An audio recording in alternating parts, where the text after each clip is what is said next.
Voici la suite de Cactus, l'entretien du jour. Cactus, l'entretien du jour reçoit Serge Patrick Aidé, délégué du PDCI, le Parti démocratique de Côte d'Ivoire en France.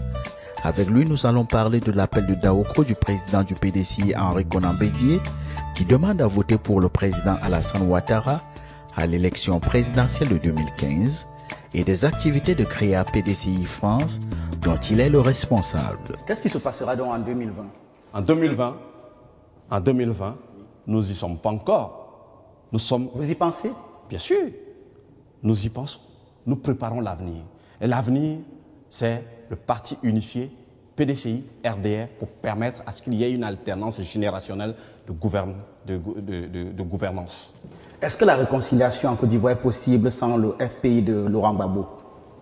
La réconciliation est possible en Côte d'Ivoire. Le FPI, ce sont des Ivoiriens.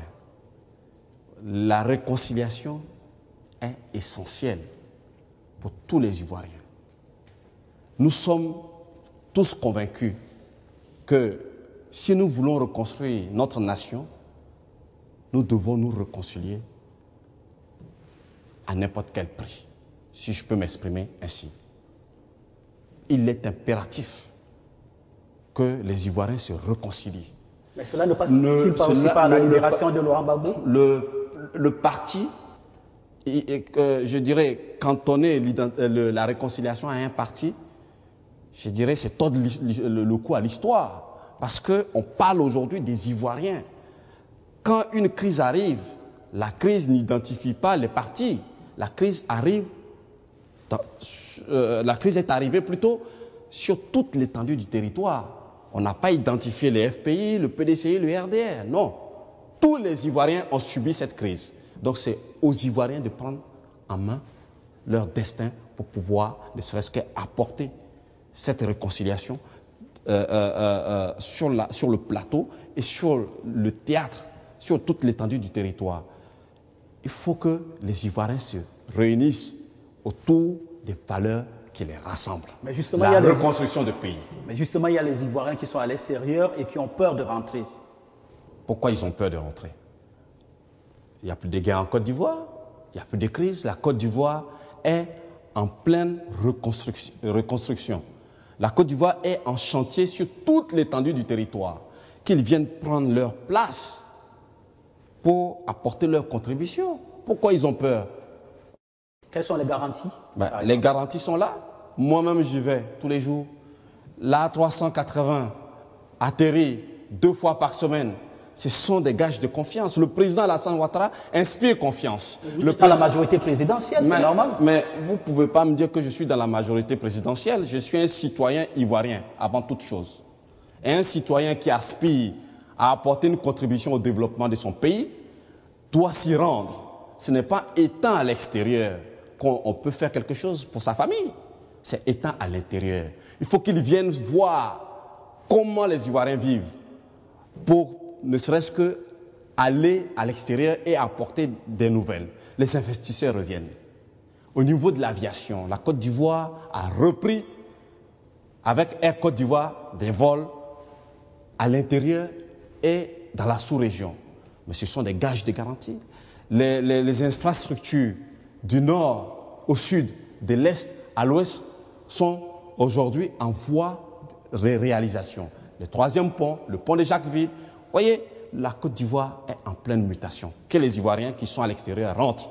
Je rappelle à mes frères de rentrer au pays et d'apporter leur soutien et leur contribution.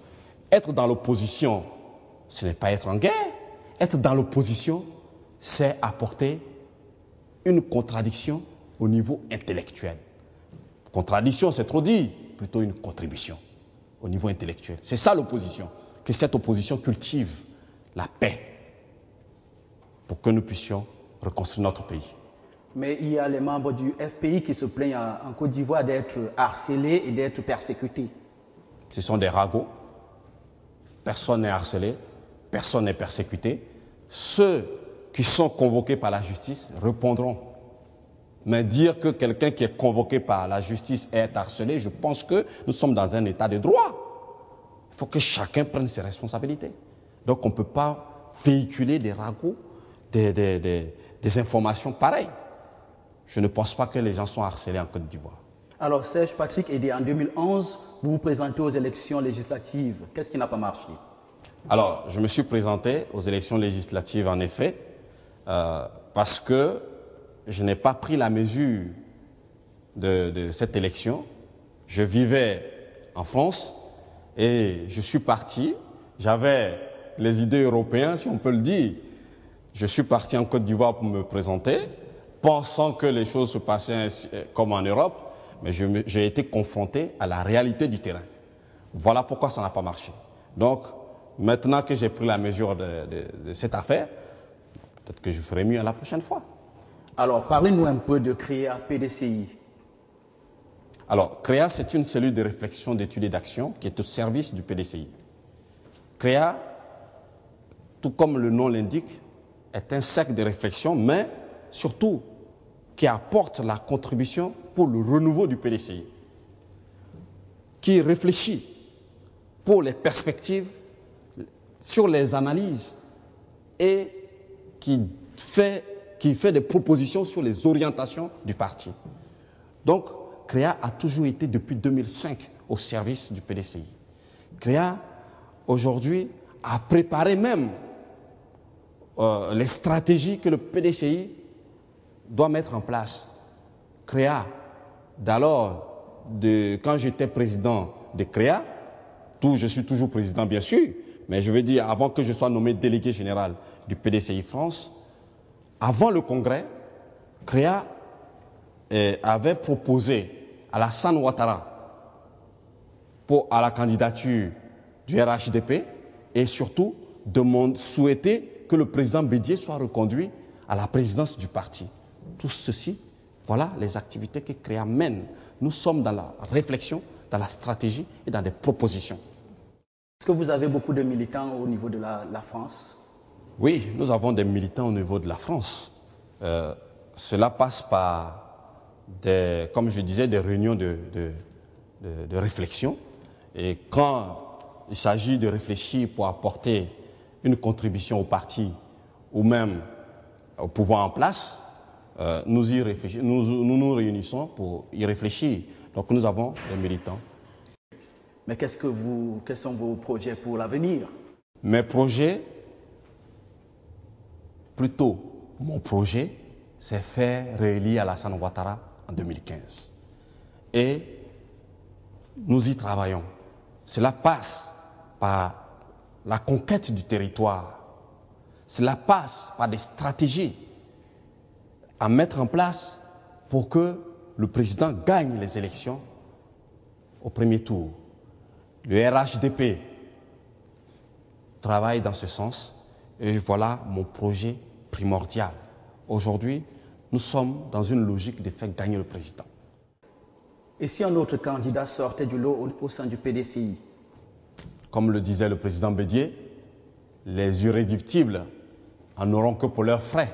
Si un autre candidat sortait du PDCI, eh bien, le PDCI ne le soutiendra pas. Quel est le message que vous envoyez aujourd'hui aux Ivoiriens? Je demande aux Ivoiriens d'accompagner le processus de développement qui est en marche. Je demande aux Ivoiriens de se former intellectuellement pour qu'ils puissent prendre en marche cette reconstruction.